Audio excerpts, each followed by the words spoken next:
Podcast Penerbit BRIN, podcast penerbit ilmiah masa kini. Halo kawan BRIN, selamat datang di podcast Penerbit BRIN. Kembali lagi bersama saya Adri Bintara Putra yang akan memandu podcast kali ini. Kali ini kita akan membahas kontribusi insan film untuk melestarikan budaya lokal melalui program akuisisi pengetahuan lokal BRIN dalam rangka merayakan Hari Film Nasional yang jatuh pada tanggal 30 Maret 2023. Tentu saja saat ini saya tidak sendiri, karena saya sedang ditemani langsung oleh narasumber kita, yaitu Mas Grafinda Putra Perdana, selaku pelaksana multimedia ilmiah BRIN. Halo Mas Grafinda, apa kabar? Halo, alhamdulillah baik. Biar lebih akrab, saya manggilnya Mas Grafinda, Mas Pinda atau apa ini Mas? Pindah aja biar singkat. Oke, Mas Pinda. Obrolan kita kali ini kan dalam rangka merayakan Hari Film Nasional, Mas, yang mengusung tema bercermin pada masa lalu, merencanakan masa depan. Nah, pas banget nih, kawan BRIN.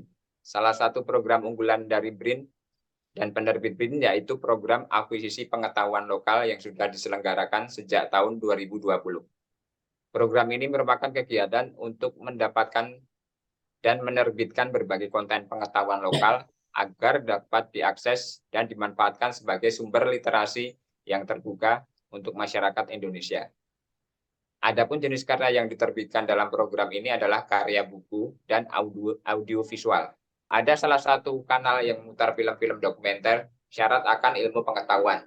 Selain itu, film juga sebagai media dokumentasi pengetahuan lokal. Nah, Mas, menurut Mas Pindah, seberapa penting peran film dalam melestarikan pengetahuan lokal sendiri? Oke. Eh, Pertanyaan tadi adalah gimana? Peran film dalam melestarikan sebuah pengetahuan lokal yang ada di masyarakat seperti itu, Mas. Oke, sebetulnya bukan kalau kita mau membicarakan tentang bagaimana kontribusi film gitu ya terhadap pelestarian kebudayaan atau pelestarian pengetahuan lokal yang ada di daerah-daerah itu sebetulnya ini. Jadi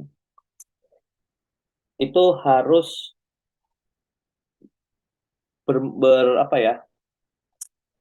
berawal dari kesadaran kita sebagai mungkin teman-teman yang ada di daerah itu content creator mungkin sekarang disebutnya atau pembuat film itu sadar bahwa praktek-praktek seperti itu perlu kita arsipkan begitu. Jadi sebelum kita berbicara bagaimana peran film, itu harus kita memunculkan kesadaran-kesadaran masyarakat pada umumnya untuk mulai sekarang merekam gitu ya, setidaknya merekam, mengarsipkan praktek-praktek yang terjadi di daerahnya gitu ya.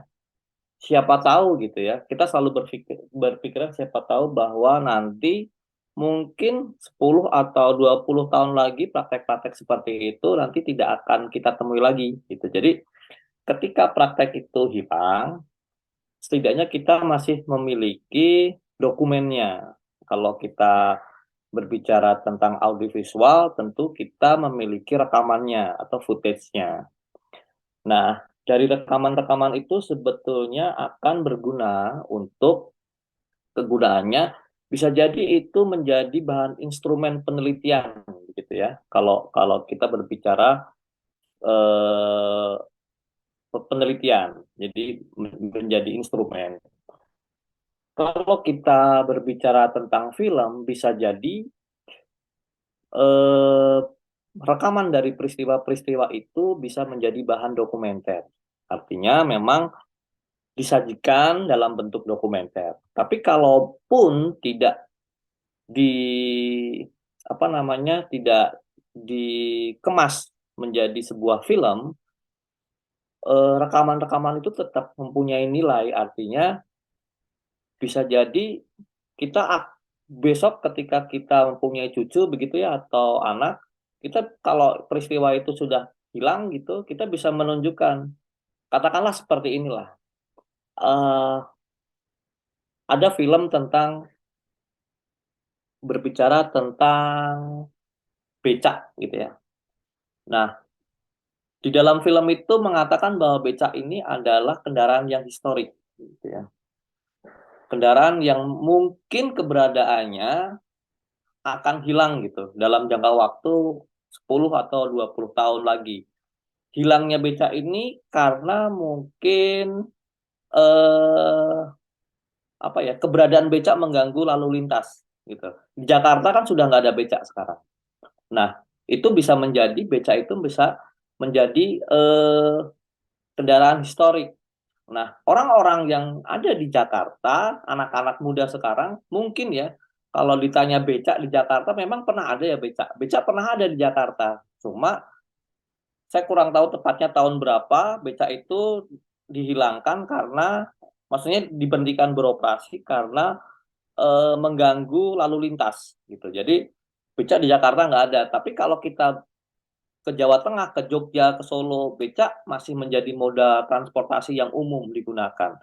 Jadi kalau kita berbicara pelestarian budaya, kalau berbicara tentang becak di Jakarta itu tepat gitu.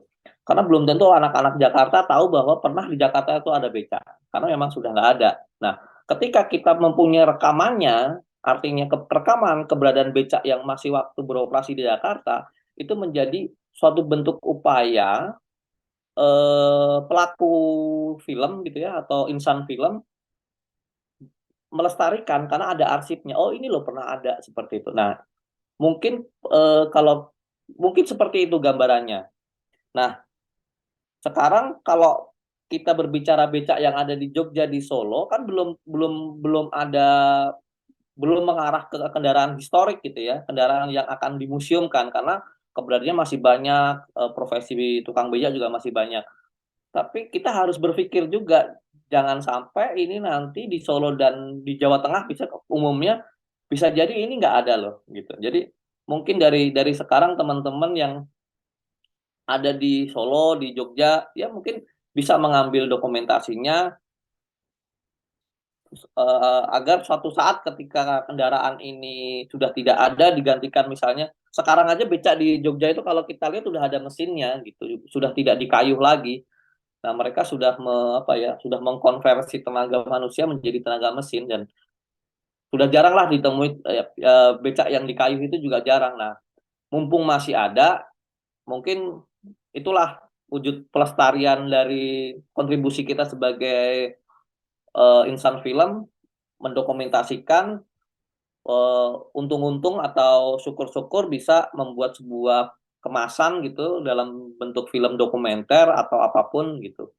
Mungkin seperti itu ya, kalau kita berbicara peran kita sebagai insan film terhadap pelestarian kebudayaan. Bukan hanya pelestarian kebudayaan sebetulnya, banyak ya teknologi lokal, praktek-praktek yang ada di apa namanya di masyarakat, cara bertutur, budaya, bahasa, folklore, dongeng dan sebagainya itu perlu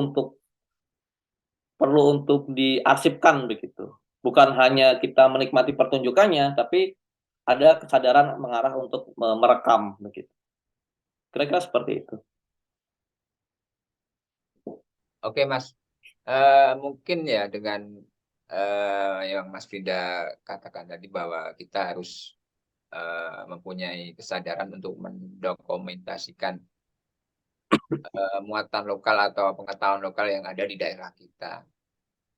Kalau secara tidak sadar mungkin banyak para anak-anak muda itu mendokumentasikannya juga, tapi dengan pakai HP ya, karena HP sekarang kan bagus biar mereka kadang main kemana, ke keraton, mendokumentasikan di sana atau di mana gitu.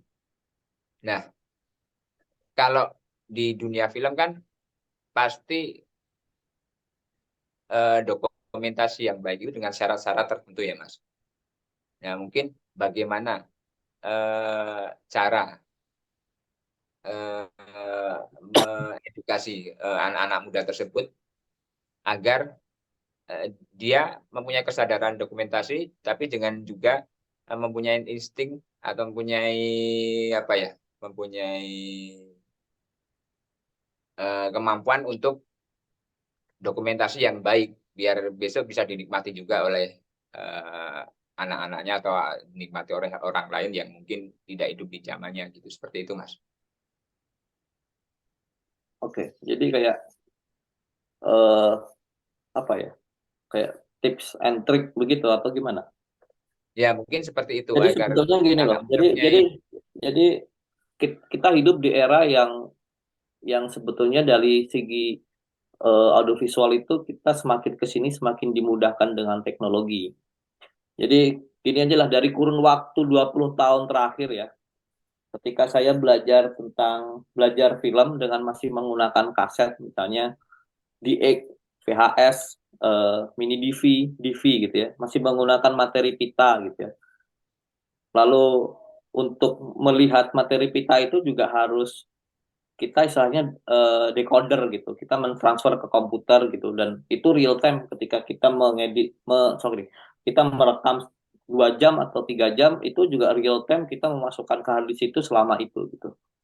Nah sekarang ini teknologi sudah sangat memungkinkan sekali kita ngerekamnya seharian gitu, kita kopinya bisa jadi cuma setengah jam, 10 jam gitu ya. Apalagi dengan teknologi HP yang mungkin HP yang berkamera bagus gitu ya dengan resolusi yang saya kira standarnya sekarang ini sudah nggak full HD gitu ya. TV kotak udah nggak ada, sekarang TV-nya udah lebar-lebar dan semua perangkat itu sudah saling support. Jadi saya kira tidak ada kesulitan untuk mencari informasi bagaimana kita merekam dengan baik. Kita ketik aja di Google, ketik di YouTube gitu ya. Vlogger sudah banyak. Dan saya kira vlogger-vlogger itu sebetulnya juga berangkatnya tidak apa ya sedikit gitu, sedikit yang memiliki kemampuan teknis. Jadi lambat laun dia upgrade cara mengambil gambar, type of shot, komposisi, bagaimana merekam apa namanya suara yang jernih seperti itu. Bahkan yang mengejutkan lagi bahwa kita bisa merekam suara yang jernih itu hanya melalui handphone dengan ditambahkan perangkat lagi gitu, perangkat perangkat perekaman. Dan yang terakhir saya sempat lihat gitu ya, informasi yang terakhir terkini ini ada namanya eh, intelligence artificial. Di dunia film ada, di dunia foto juga ada, bahkan di dunia pengolahan suara juga ada. Jadi kita ngerekam ini seperti ini tanpa harus ada tambahan mic. Itu ketika kita menggunakan teknologi apa artificial intelligence itu AI ya disebutnya, istilahnya istilah kerennya AI. Itu suara bisa seperti kita ngerekam di sebuah studio. Jadi ya sekarang tinggal bagaimana kemauan kita untuk mencari sebetulnya, karena informasinya itu pasti eh, tersedia gitu ya. Sekarang itu semua serba ada gitu. Itu seperti itu. Bahkan kalau saya mau gambarkan eh, bikin film itu nggak perlu yang menggunakan apa ya untuk memunculkan nuansa-nuansa film itu. Kalau zaman dulu kan harus menggunakan 35 mili, harus menggunakan lensa-lensa tertentu, misalnya lensa apa namanya? Lensa yang kotak itu ya, apa beberapa lensa lah, ukuran lensa dan sebagainya harus seperti warnanya harus bagaimana. Di dunia di era digital ini sudah sangat memungkinkan orang ngotak-ngatik yang hanya menggunakan device yang sederhana bisa seakan-akan begitu ya, memang tidak bisa menyamai secara persis, tapi setidaknya kita sudah bisa oh begini cara workflow-nya dan sebagainya gitu. Jadi teknologi sekarang itu sudah sangat cukup mumpuni, tinggal kita bagaimana kita mau atau enggak mencari informasinya bahwa informasi itu sudah ada sebetulnya. gitu. Kira-kira seperti itu. Berarti sebenarnya tidak kita dimudahkan ya untuk saat ini di era saat ini dimudahkan untuk merekam berbagai informasi yang ada di sekitar kita ya Mas. Berarti bisa dikatakan seperti itu ya. Jadi tinggal kemauan kita aja bagaimana kemampuan juga untuk merekam itu tapi dengan mengemasnya secara lebih baik itu ya. Mungkin seperti itu ya Mas Yuda. Ya, kira-kira seperti itu. Oke, ya, kira-kira nih Mas, apa sih konsekuensinya kalau kita semua tidak mendokumentasikan pengetahuan lokal yang ada di saat ini? Ya, konsekuensinya seperti yang saya tadi sempat mention di depan, bahwa bisa jadi anak-anak kita, cucu-cucu kita nggak tahu, kayak kalau kita berbicara tentang becak tadi ya, kita becak itu seperti apa kalau ya hanya hanya melihat gambarnya gitu, atau tidak ada videonya seperti itu. Jadi literasi digitalnya akan semakin ke sana akan semakin berkurang gitu. Jadi salah satunya itu hilangnya kepustakaan visual kita terhadap suatu peristiwa. Dan ini terjadi loh, dan ini eh, bahkan di daerah-daerah tertentu gitu. Saya pernah ke sebuah pulau di Tanimbar. Ini berkaitan dengan kita mendokumentasikan sebuah spesies yang sangat langka yang hanya hanya hidup di situ begitu ya. Lalu ketika kita mewawancarai tokoh-tokoh di sana, masyarakatnya, itu saya menemukan sebuah dongeng-dongeng masyarakat itu sendiri untuk bagaimana dia melestarikan sebuah burung yang hanya hidup di situ, yang langka. Burung itu berjenis kakatua sebetulnya, Tanimbar kokatu, yang ada di Pulau Tanimbar.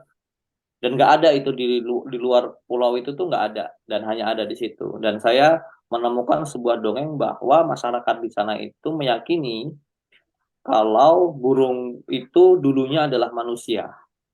Jadi ketika masyarakat di sana membunuh atau memburu, itu sama saja mereka membunuh dan memburu saudaranya gitu. Jadi dan itu mereka dan masyarakat di sana sangat meyakini dengan cerita itu. Nah, karena memang apa ya? Karena memang eh, mungkin kalau kita kasih tahu, peneliti datang atau ilmuwan datang ke sana, ini jangan ya, ini appendix 1, statusnya dilindungi. Mereka tidak akan mengerti seperti itu, tapi begitu apa namanya, dibungkus dengan cerita-cerita mitos, cerita dongeng, mereka lebih lebih percaya, lebih lebih lebih apa ya? Ya lebih mempercayalah seperti itu. Jadi itu. Jadi ya itu tadi, kalau mau konsekuensinya seperti itu. Dan ketika itu jadi hal yang menarik ketika kita sebagai seorang film melihatnya itu, ini bisa menjadi sebuah ide cerita untuk membuat sebuah, katakanlah, film dokumenter gitu ya. Karena kalau kita berbicara film dokumenter, tentu kan di situ tentu ada petua, ada amanat. Nah, dongeng-dongeng itu bisa menjadi sebuah alur cerita yang bisa kita kembangkan, bisa menjadi hal yang menarik untuk kita menyampaikan pesan tanpa harus kita seperti menggurui atau menasehati gitu ya. Jadi dengan bungkus itu kita secara langsung kita juga memberikan pesan-pesan konservasi dan sebagainya. Itu contohnya satu. Yang kedua itu tentang begini. eh di selatan Pulau Jawa, BRIN pernah membuat sebuah film tentang ada apa di balik selatan Pulau Jawa. Dan ternyata, mungkin Mas Arfi juga pernah dengar ya, udah pernah kita cerita soal itu. Masyarakat di sana lebih mempercayai mitologi Nyi Roro Kidul dan kerajaan Mataram kuno begitu. Padahal seorang peneliti ilmuwan memaknainya itu bukan sebuah mitologi, tapi sebuah peristiwa bencana yang namanya tsunami. Tapi karena tsunami ini terjadi sebelum adanya kamera, sebelum ada kamera, alat perekam dan sebagainya, masyarakat di sana memaknai peristiwa yang sebenarnya benar-benar terjadi itu melalui dongeng. Dan dongeng itu adalah dongeng yang sekarang kita dengar. Dongeng bertemunya Nyi Roro Kidul dengan Panembahan Senopati di pantai selatan. Akhirnya terjadi gemuruh ombak yang menghancurkan di sekitarnya itu. Tapi sebetulnya dari tinjauan penelitian, bukti-bukti istilahnya sedimen dan sebagainya, itu membuktikan bahwa pada tahun itu memang terjadi bencana yang sekarang kita namai tsunami. Cuma masyarakat dulu tidak tidak belum mengenal istilah tsunami dan nggak ada alat perekam. Jadi peneliti itu menggunakan datanya dari apa? Dari sebuah cerita babat tanah Jawa atau cerita-cerita mitologi itu. Nah, masyarakat zaman dulu memaknai peristiwa itu dengan dongeng, dengan folklore, dengan fairy tale seperti itu. Jadi karena tidak ada media untuk mendokumentasikan peristiwa. Nah, jangan sampai ini ya di era yang sudah sangat mudah kemudahan teknologi ini, kita kembali lagi ke zaman dulu yang kita melihat sesuatu hanya dongeng, tapi nggak ada istilahnya, nggak ada buktinya, mana buktinya gitu ya. Karena sekarang sudah sangat sangat sangat tersedia ya, teknologinya sudah sangat bisalah kita manfaatkan begitu. Kira-kira gambarannya seperti itu. Jadi kalau kita berbicara tentang konsekuensinya.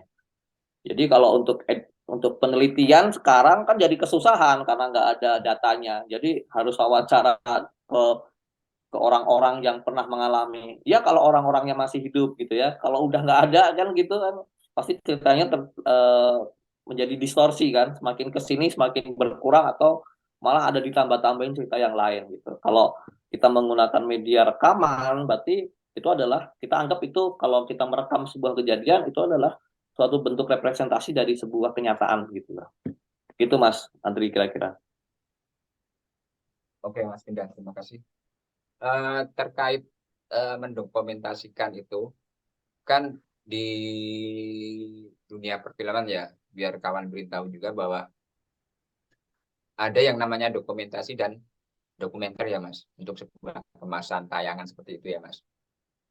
Apa bisa dijelaskan sedikit, Mas, biar kawan ini tidak hanya mendokumentasikan informasi pengetahuan lokal yang ada di sekitarnya, tapi juga bisa dikemas secara menarik agar bisa apa ya menjadi daya tarik sendiri untuk biar bisa ditonton, enak ditonton lah, menarik ditonton dan informasinya itu bisa tersampaikan kepada penonton atau masyarakat. Kadang kita kalau cuma dokumentasi saja, cuma potongan-potongan dokumentasi gitu, apa ya informasinya kadang kurang lengkap tanpa adanya informasi tambahan yang lain. Nah, mungkin dengan kemasan yang lain seperti film dokumenter itu, mereka bisa mendapatkan informasi dan juga enak untuk menontonnya seperti itu, Mas. Mungkin Mas Winda ada tip-tip sendiri atau bisa dijelaskan dulu antara dokumentasi dan dokumenter seperti itu, Mas Winda. Oke, kalau kita berbicara soal pendokumentasian sebuah peristiwa gitu ya, ya semua raw material yang kita rekam gitu ya, data yang kita ambil di lapangan atau peristiwa aktual yang kita lihat, kita rekam melalui kamera itu adalah prosesnya dokumentasi. Dokumentasi artinya adalah proses pengarsipan sebuah peristiwa, sebuah kejadian yang aktual begitu. Itu adalah pendokumentasian. Jadi sebetulnya nggak ada salahnya kalau kita hanya menampilkan sebuah hasil dari pendokumentasian. Itu pun sebetulnya masih bisa kita lihat. Nah, tapi tentunya harus kita berasaskan kalau sebuah peristiwa itu kan harus ada kronologinya. Harus kita urutkan kronologinya supaya proses pendokumentasian kita bisa dipahami penonton gitu, bisa dipahami orang yang nonton. Misalnya katakanlah kita akan mendokumentasikan sebuah kirab kebudayaan yang ada di jalan. Tentunya kan kita nggak bisa ngasal ya, artinya kita harus mendokumentasikan itu urut kejadiannya dari awal sampai akhir. Lalu kita ceritakan misalnya rombongan pertama itu rombongan apa, rombongan. Nah, proses pendokumentasian yang diurutkan secara kronologi itu yang nantinya bisa kita tonton. Ya, masyarakat akan tahu bagaimana walaupun dia nggak datang ke lokasi, tapi begitu kita melihat tayangannya, tentu dia bisa membayangkan, oh waktunya mulainya jam 3, lalu kirap ini dimulai dari ini, sampai akhir. Kalau kita mendokumentasikannya, kita istilahnya runtut gitu ya, sesuai kronologi kejadian, itu langsung bisa kita tonton. Tapi pada intinya adalah dokumentasi itu adalah sebuah proses pengarsipan. Nah, lalu kalau ditanya apa bedanya dokumentasi dengan dokumenter? Dokumenter itu adalah format penyajian film yang bahan dasarnya itu ya dari proses pendokumentasian itu. Lalu bagaimana syaratnya menjadi sebuah dokumenter? Nah, yang membedakan sebuah dokumentasi dan dokumenter, mungkin kalau kita baca apa itu dokumenter banyak sekali di internet. Cuma saya akan sedikit mempersingkat gitu ya, supaya lebih gampang. Apa bedanya dokumenter dengan dokumentasi? Dokumenter ini ada ideologi si pembuat. Bisa jadi kirap tadi kalau saya bikin menjadi sebuah format dokumenter, saya bisa berbicara bahwa melihat sebuah kirap itu hanya mengganggu lalu lintas gitu ya, sudut pandang saya itu, dan itu bisa jadi dokumenter itu memasukkan ideologi si pembuat, ideologi si pembuat ingin menyampaikan pesan apa, itu bedanya. Kalau kalau dokumentasi kan nggak apa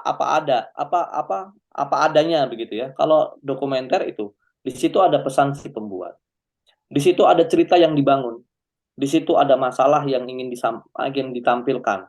Kadang mereka juga menampilkan sebuah opini-opini, argumen dan sebagainya. Jadi prinsip kerja dokumenter ini sama persis seperti kita bikin film fiksi.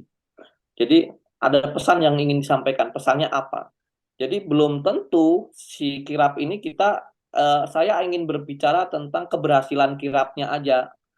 Bisa jadi saya nggak akan nggak akan topiknya bukan tentang bagaimana keriuhan penonton, kesenangan penonton melihat sebuah kirap budaya, tapi saya melihatnya mungkin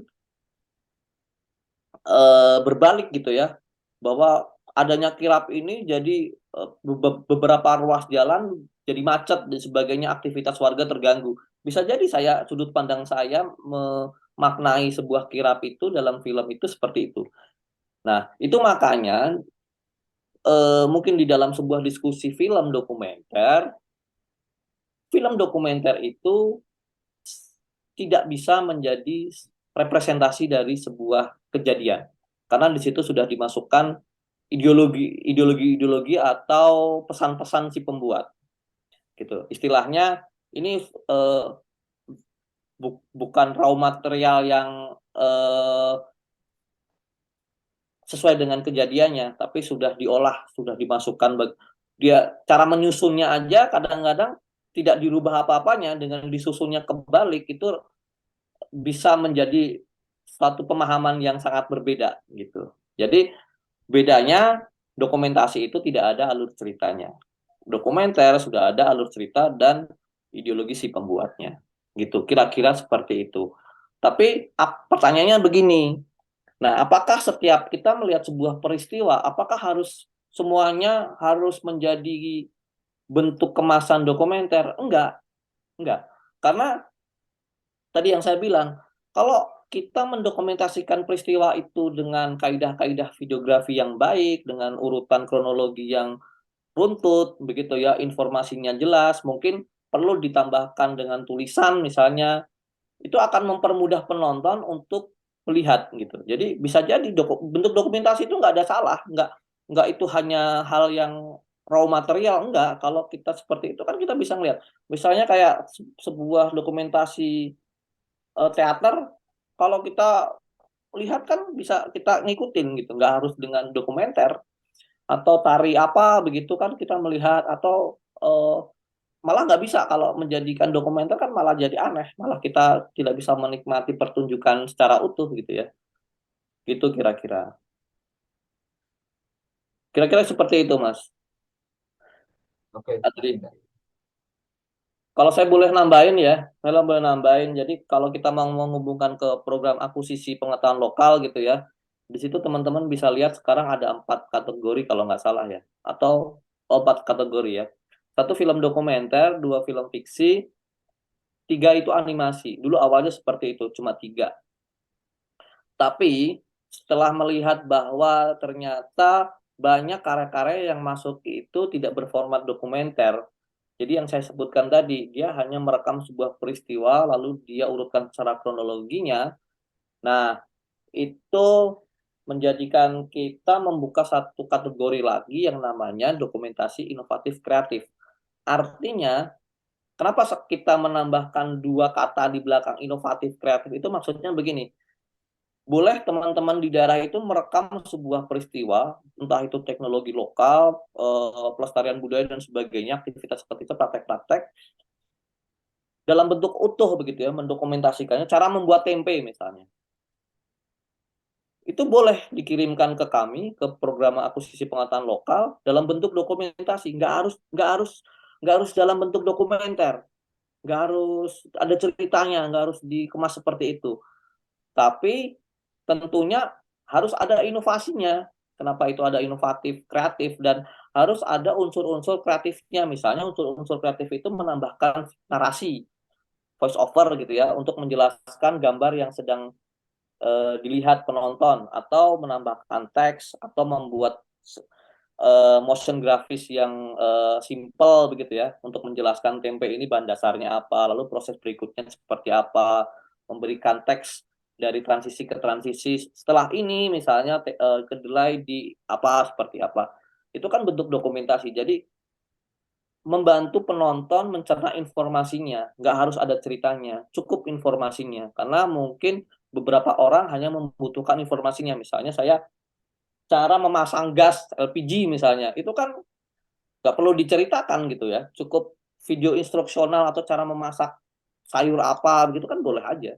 Dan itu kan bentuk dokumentasi, tapi dokumentasi yang secara instruksional, atau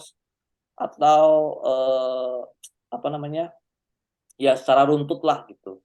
Ada informasi yang bisa eh, bermanfaat untuk orang gitu. Kira-kira seperti itu. Oke, Mas. Jadi bisa dikatakan program akuisisi pengetahuan lokal yang diselenggarakan oleh BRIN ini atau Badan Riset dan Inovasi Nasional ini adalah salah satu wadah ya Mas untuk para sineas atau kreator film untuk mempublikasikan karya-karyanya ya agar bisa dilihat lebih luas oleh masyarakat di seluruh Indonesia. Seperti itu ya Mas. Ya, ini juga salah satu kontribusi BRIN ya, BRIN untuk, karena kita lembaga yang sangat memungkinkan untuk kita mengamankan gitu ya, mengamankan daripada apa namanya, pelaku-pelaku film di daerah itu hanya menyimpan filmnya di hard disk gitu ya, siapa tahu hilang atau seperti apa. Nah, sebelum itu terjadi, upaya kita ya setidaknya kita memiliki salinan arsipnya begitu ya. Jadi salah satu upaya kita membantu pelestarian budaya, pelestarian teknologi-teknologi lokal itu nggak harus proven gitu ya. Apa yang kita ambil itu nggak harus kita akuisisi, itu nggak harus proven. Jadi nggak harus berdasarkan hasil penelitian. Bisa jadi itu adalah awal dari eh, riset atau peneliti memiliki ide gitu ya. Jadi melihat videonya, oh ternyata ada budaya ini ya, oh ternyata ada teknologi seperti ini. Itu bisa jadi malah pemantik-pemantik untuk melakukan riset gitu, Mas. Oke. Sebagai apa ya? Sebagai sineas atau kreator sebuah film kan peran kita untuk melestarikan sebuah pengetahuan lokal itu adalah dalam bentuk mendokumentasikannya ya Mas. Nah, dalam setiap kegiatan kita mendokumentasikan sebuah pengetahuan lokal, informasi pengetahuan lokal kan pasti tidak berjalan dengan lancar ya. Nah, kadang ada hambatan-hambatan. Nah, tantangan untuk saat ini menurut Mas Vinda dalam melestarikan pengetahuan lokal sebagai kreator film untuk mendokumentasikannya seperti apa Mas menurut Mas Vinda tantangan untuk saat ini? Oke, kalau tantangan sebenarnya bukan tantangan ya, cuma kepekaan kita melihat sebuah peristiwa sekarang. Kita menganggap bahwa semua yang ada sekarang ini tidak perlu untuk kita arsipkan gitu. Di program pengetahuan lokal itu ada beberapa film yang memang diakuisisi ya. Kita BRIN memberikan insentif ke kreatornya itu bukan karena secara teknis karyanya bagus, tapi kita melihatnya bahwa praktek ini sudah sangat jarang, dan film-film tentang praktek-praktek seperti itu juga jarang ditemui. Terus bisa jadi prakteknya, bisa jadi pelakunya. Misalnya ada film tentang berbicara orang yang bisa berbicara aksara Jawa, bukan Jawa sebetulnya, aksara Sunda, Hana Caraka dan sebagainya itu. Dan si orang ini, beliau ini sudah sangat tua sekali, umurnya sudah 80 sekian. Dan misalnya tantangannya ya, misalnya si pembuat ini tidak tercetus untuk merekam bagaimana proses dia membaca, itu ya hilang gitu. Maksudnya kesadaran untuk merekam si beliau ini nggak ada ya, kita nggak akan punya apa-apa gitu, tinggalannya, warisannya. Cuma masalahnya apa? Masalahnya bahwa si bapak ini juga dia tidak mewariskan kemampuannya ke generasi muda gitu. Jadi sebenarnya tantangannya balik lagi bagaimana kepekaan kita untuk memulai untuk merekam sesuatu gitu ya dari sekarang apapun itu ya. Karena bisa jadi hal-hal tersebut akan berguna di masa datang. Bahkan ketika saya melihat misalnya foto-foto Jalan Braga atau titik 0 km di Bandung gitu ya. Foto-foto itu tidak ada di museum di Bandung itu, di museum apa tuh Juang apa itu, saya pernah datang ke situ meminta izin untuk mendapatkan akses untuk melihat foto-foto itu. Nggak ada, foto-foto itu ada di Belanda, di Leiden. Jadi ya itu tadi, kesadaran kita mendokumentasikan itulah yang harus kita mulai dari sekarang sebagai pelaku film ya, dalam upaya untuk melestarikan apa aja supaya kita mempunyai setidaknya warisan visual begitu ya. Gitu Mas kira-kira. Oke Mas Pravinda.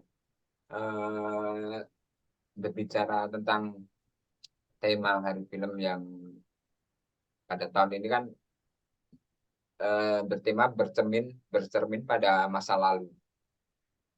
Terkait itu pernah nggak Mas Vinda punya pengalaman dalam membuat film yang bertema tentang masa lalu, misalnya pengetahuan lokal yang sudah kuno seperti itu Mas? Bisa diceritakan kalau ada Mas? Ya, kalau ya itu ya kalau pengalaman mungkin ada beberapa yang kita mengambil tema-tema suatu hal yang sudah lampau gitu ya. Pertanyaannya seperti itu. Mungkin Mas Adri juga pernah terlibat di film misalnya kita membahas sebuah relief yang ada di Candi Borobudur pada lapisan tingkat ketiga, yang di situ disebutnya relief Lalita Vistara. Relief Lalita Vistara itu sebenarnya menceritakan sebuah kehidupan Buddha pada masanya gitu ya.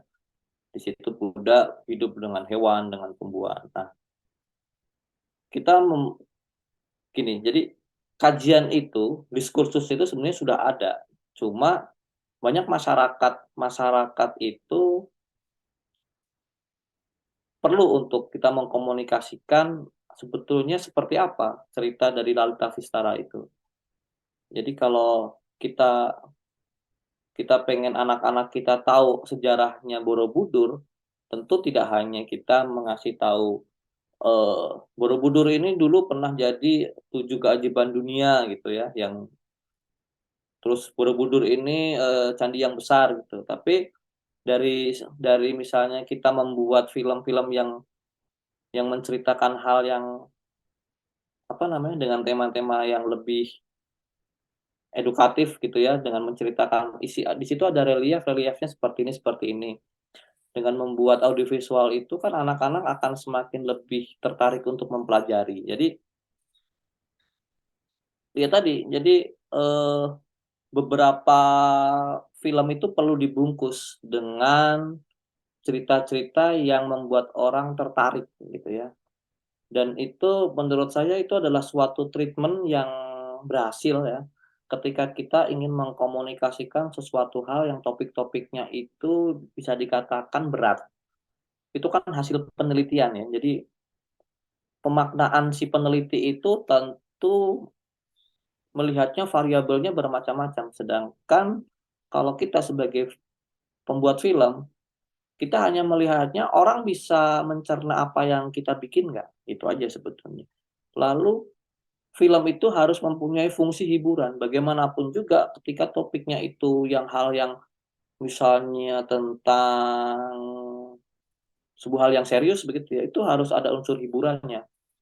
Orang harus terhibur dengan film gitu ya.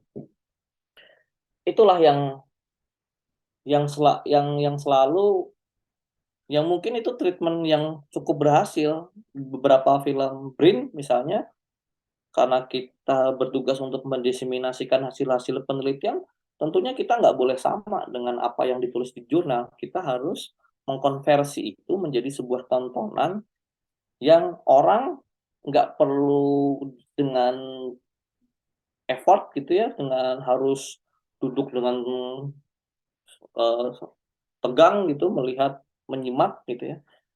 Tapi informasi pesan itu bisa dapat.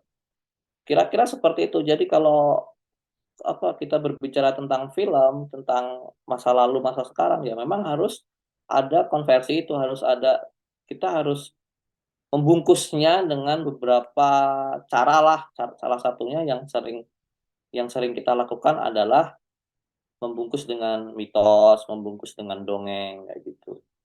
Dengan gambar-gambar yang mungkin apa ya, lebih lebih bisa menggambarkan misalnya dengan perumpamaan-perumpamaan gitu ya. Itu, Mas Adri kira-kira. Oke, Mas, berbicara dengan melestarikan pengetahuan yang masa lalu kan pasti tantangannya adalah eh, objek tersebut kan sudah apa ya, sudah lama ya. Mungkin tidak adanya informasi yang banyak dari pengetahuan tersebut ataupun seseorang yang mungkin bisa berbicara tentang masalah tersebut, karena objek masa lalu kan objek yang sudah menjadi apa istilahnya, sudah menjadi eh, apa istilahnya, kalau di museum kan dulu istilahnya objek-objek yang sudah menjadi barang-barang langka ya. Nah, seperti itu. Bagaimana Mas dalam selama ini Mas Grafinda sebagai kreator film juga mengemas sebuah pengetahuan lokal masa lalu agar informasi yang ingin disampaikan, informasi yang dulu pernah ada itu bisa disampaikan ke penonton atau ke masyarakat. Itu seperti apa, Mas? agar bisa menjadi pelajaran juga atau informasi juga kepada kawan film yang ingin mendokumentasikan atau melestarikan pengetahuan lokal yang ada di daerahnya, seperti itu Mas. Oke, kalau memang objeknya nggak ada gitu ya, atau istilahnya mediumnya udah nggak ada gitu ya, ya objeknya nggak ada sebetulnya. Kita bisa gini loh, jadi tapi kan artefaknya masih ada gitu, nanti peninggalan-peninggalan cerita bertuturnya, dongengnya kan masih ada. Saya kira itu yang perlu digambarkan, nggak harus benar-benar misalnya keris tinggalan Pangeran Diponegoro yang waktu dilukis oleh misalnya pencarian keris, judulnya pencarian keris apa gitu kan. Ada beberapa nama keris yang terkenal yang dipakai Pangeran Diponegoro misalnya. Yang ada di lukisannya Raden Saleh misalnya yang dengan menunggang kuda itu ya. Lalu pembuat film mencoba memaknai gitu ya, membuat cerita yang tadi tujuannya sebetulnya ingin mengenalkan siapa sih tokoh Pangeran Diponegoro. Cuma sudut pandangnya itu awal ceritanya dari pencarian keris itu tadi gitu ya. Itu kan barangnya nggak ada. Bisa jadi pelukis Raden Saleh itu juga hanya menerka-nerka hasil imajinatif si pelukisnya gitu, melukis keris itu gitu ya. Ya itu sama aja. Jadi kita bisa loh kita bercerita, ya oke lah secara secara apa ya, kita sepakat bahwa keris itu disebut, keris A misalnya. Penonton itu akan percaya apa yang kita kita sampaikan loh. Kalau itu, karena kembali lagi film itu, film dokumenter sekalipun itu tidak bisa menjadikan sebuah, representasi dari sebuah kenyataan. Beda kalau kita mendokumentasikan itu tadi. Jadi kalau kita berbicara film, bisa jadi seperti itu. Atau begini, kita mau bikin film Nyi Roro Kidul, kita tahu kan bahwa lukisan Nyi Roro Kidul yang pakai jubah hijau itu, yang dengan gulungan itu, yang sangat sangat terkenal dan itu direproduksi ulang banyak sekali lukisan-lukisan itu di pinggir jalan misalnya, bahkan di hotel-hotel gitu. Pertanyaannya, ketika kita membuat film Nyi Roro Kidul, apakah karakter Nyi Roro Kidul itu akan kita samakan dengan lukisan itu? Bisa jadi pelukis itu berimajinasi, kira-kira mukanya seperti ini. Tapi kita sebagai pembuat film bisa bisa dong, kita juga menolak itu semua kan, bahwa Nyi Roro Kidul tuh mukanya nggak seperti itu, seperti ini. Saya punya versi lain. Boleh. Bahkan nggak harus hijau misalnya, pakaiannya kuning, boleh juga gitu. Jadi ketika objek itu tidak ada, sebetulnya lagi-lagi bahwa film itu kan bagaimana kita memaknainya, bagaimana kita mencoba hasil dari sublimasi kita, ide kita, lalu kita kembangkan seperti ini, gambarannya seperti itu. Nyi Roro Kidul itu kalau nggak salah pelukisnya, pelukis Jakarta yang beliau meninggal karena ada perampok yang masuk ke dalam rumahnya itu siapa namanya, kalau nggak salah. Itulah hasil hasil dari seorang maestro Indonesia. Jadi sampai sekarang orang sepakat bahwa Nyi Roro Kidul itu seperti itu. Boleh, seperti boleh. Jadi kalau misalnya ditanya, "Lalu bagaimana kalau objeknya nggak ada, bentuk artefaknya nggak ada untuk menggambarkan itu?" Ya teman-teman bisa berimajinasi untuk membuat sebuah modelnya, bentuknya kira-kira seperti ini gitu ya. Lagi-lagi itu nggak perlu proven sebetulnya, karena nggak perlu harus tapi perlu adanya data yang dicari secara maksimal. Kalau memang benar-benar ya datanya terkumpulnya seperti itu, ya tampilkan aja, atau bisa menggunakan misalnya bantuan, desain grafis, gambar sketsa dan sebagainya, kira-kira seperti ini seperti ini seperti ini. Itu bisa dengan informasi-informasi. Kalau objeknya nggak ada, bisa cara bertutur, bisa cara apalah artefak, entah itu buku atau apapun ya, gitu Mas, kira-kira seperti itu. Bahkan kita kan nggak tahu film kayak Jurassic Park itu kalau kita nonton kan kita secara secara nggak sadar kita begitu masuk bioskop bahwa ya itu real gitu, padahal itu kan hasil hasil imajinasi dari seorang sutradara. Nah, apakah T-Rex itu menyerang manusia, apakah T-Rex itu memakan manusia gitu ya, kan pada zaman dulu manusia memang seperti itu kan itu kan hanya penggambaran. Jadi saya kira menggambarkan sesuatu itu kalau memang objeknya nggak ada, lagi-lagi kalau ini adalah sebuah bentuk film, saya kira itu bebas-bebas aja. Setidaknya adalah data yang digali, adalah hasil observasi yang didapatkan. Kira-kira seperti itu.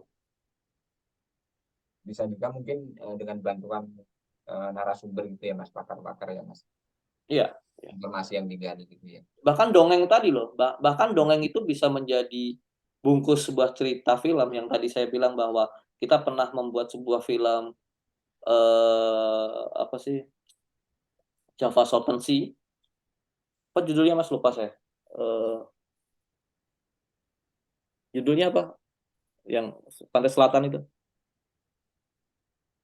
Apa ya? Lupa saya juga. Pokoknya adalah itu kan datanya dari buku Babat Tanah Jawa yang menceritakan pertemuan Panembahan Senopati dengan seorang Nyi Roro Kidul, lalu terjadilah gemuruh ombak. Itu kan data saintifiknya nggak ada. Jadi peneliti itu mencari data itu dari lewat dongeng-dongeng. Jadi nggak apa-apa. Apalagi itu hasil riset loh. Apalagi kita yang bikin film kan nggak harus harus dibuktikan sedemikian rupa gitu kan. Nah, mungkin kalau film nggak akan seperti itu. Kira-kira seperti itu. Jadi nggak perlu takut lah. Yang penting kita harus memulai data-data itu lewat dongeng dan sebagainya itu bisa.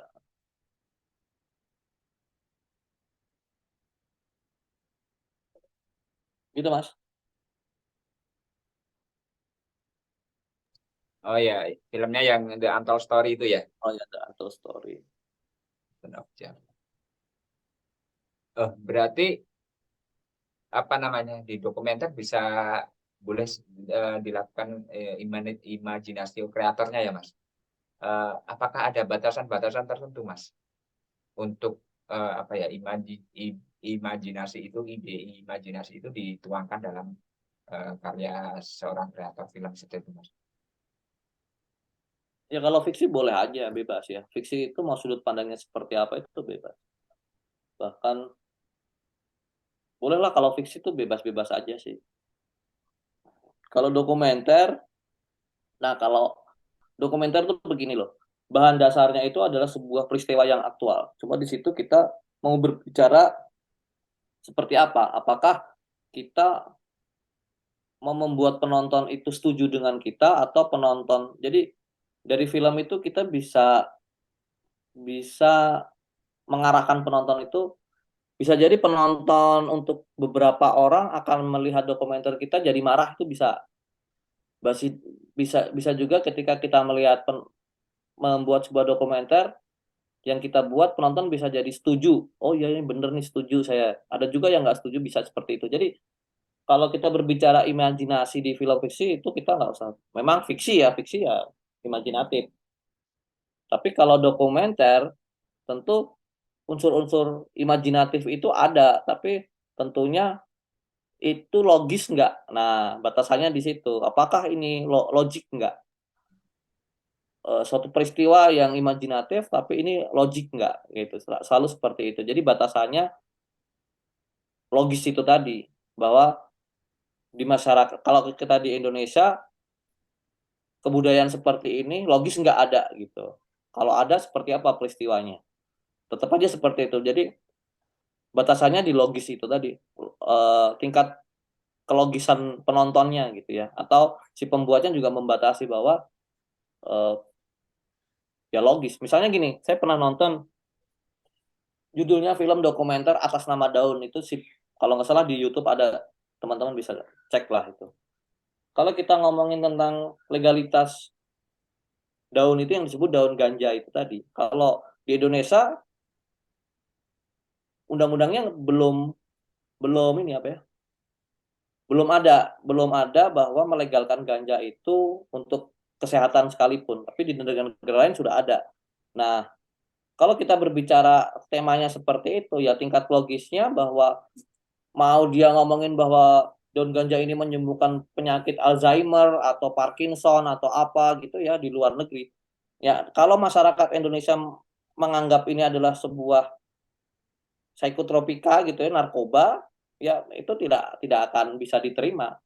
Apapun yang ditampilkan di film, kita selalu menolak bahwa ini adalah narkoba. Ini suatu hal yang ilegal begitu.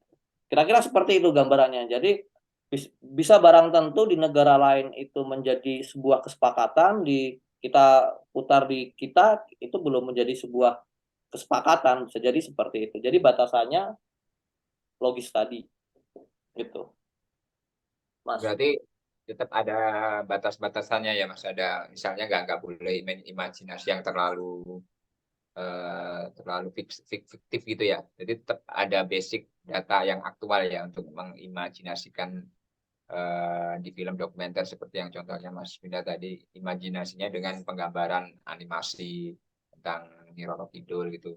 Biasanya kan orang dengan apa ya, dengan cuma apa, rekaman dari lukisan-lukisan yang udah ada, tapi Mas Pinda kreasinya dengan menggambar ulang dengan animasi yang mungkin sesuai apa, kreasi dari Mas Pinda sendiri. Seperti itu ya mungkin ya Mas.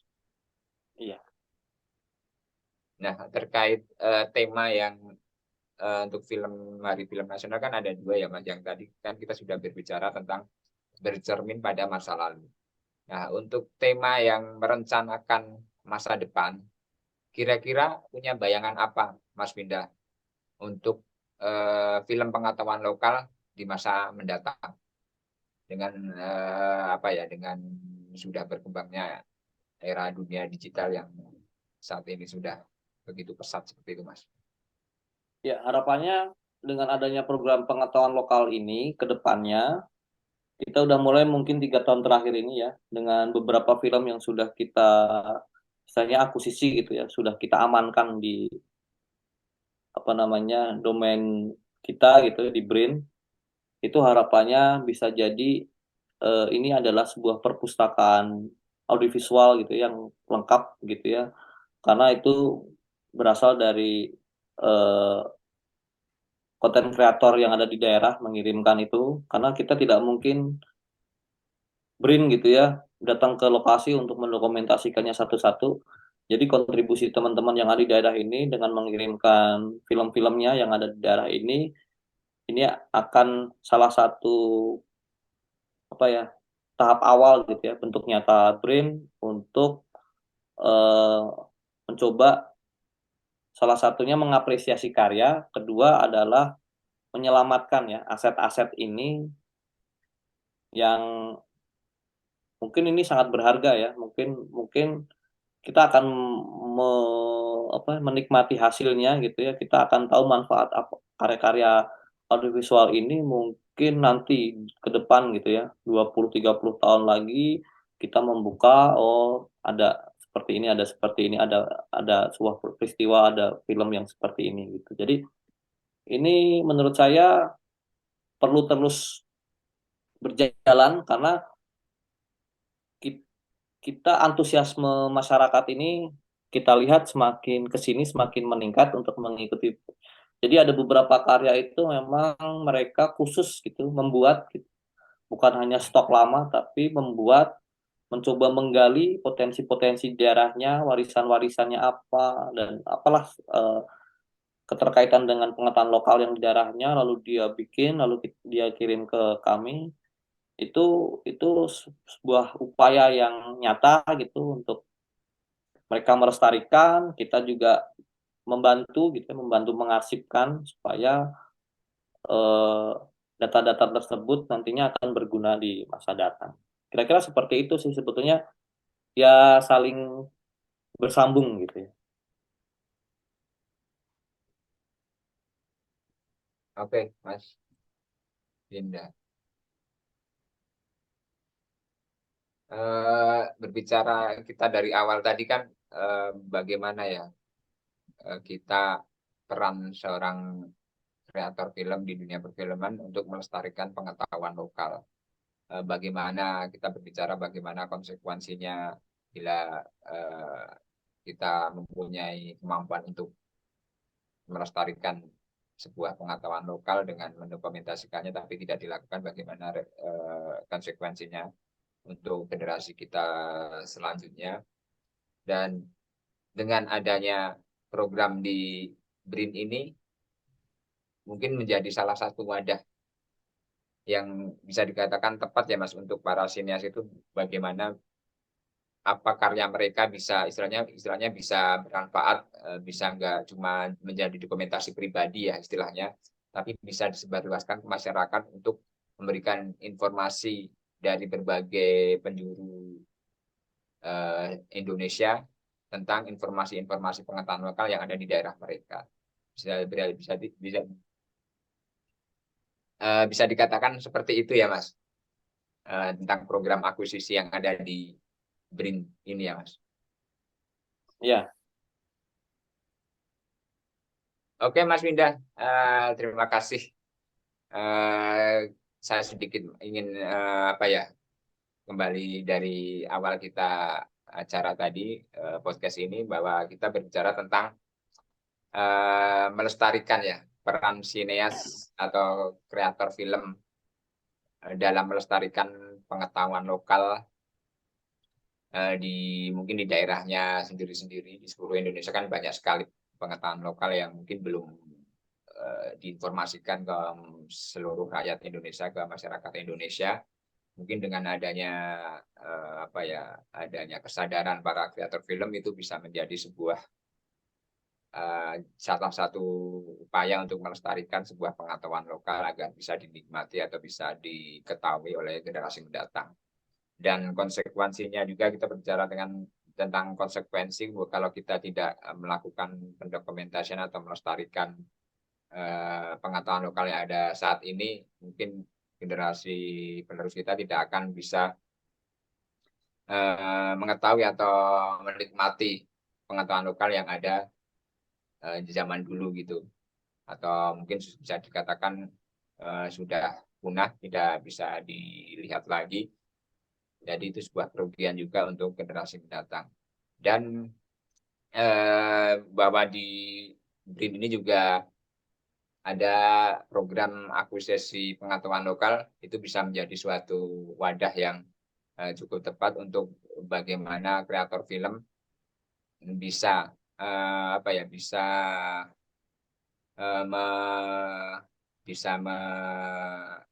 mengirimkan karyanya untuk bisa dipublikasikan atau diinformasikan ke masyarakat luas, agar sebuah peran mereka dalam mendokumentasikan, melestarikan pengetahuan lokal itu tidak disimpan sendiri, tapi bisa diinformasikan ke masyarakat. Mungkin seperti itu ya Mas Winda. Oke, kawan BRIN, mungkin podcast kita saat ini kita sudahi karena sudah 1 jam lebih kita berbincang dengan narasumber kita, yaitu Mas Grafinda. Saya ingin mengucapkan terima kasih banyak untuk Mas Grafinda atas waktu yang telah diberikan untuk berbincang-bincang dan membagikan pengetahuan, pengalamannya kepada saya dan kawan BRIN semua. Terima kasih Mas Finda. ya, makasih. Sama-sama. Baik kawan BRIN, semoga podcast kali ini dapat memberikan informasi yang bermanfaat kepada kawan BRIN semua. Untuk informasi lebih lanjut terkait program akuisisi pengetahuan lokal, kawan BRIN dapat mengunjungi tautan Linktree akuisisi BRIN, atau bisa dilihat di sini mungkin. Nanti bisa langsung menuju ke sana. Nantikan terus podcast episode selanjutnya. Sekian podcast kali ini. Terima kasih kawan BRIN. Sampai jumpa. Podcast Penerbit BRIN. Podcast penerbit ilmiah masa kini.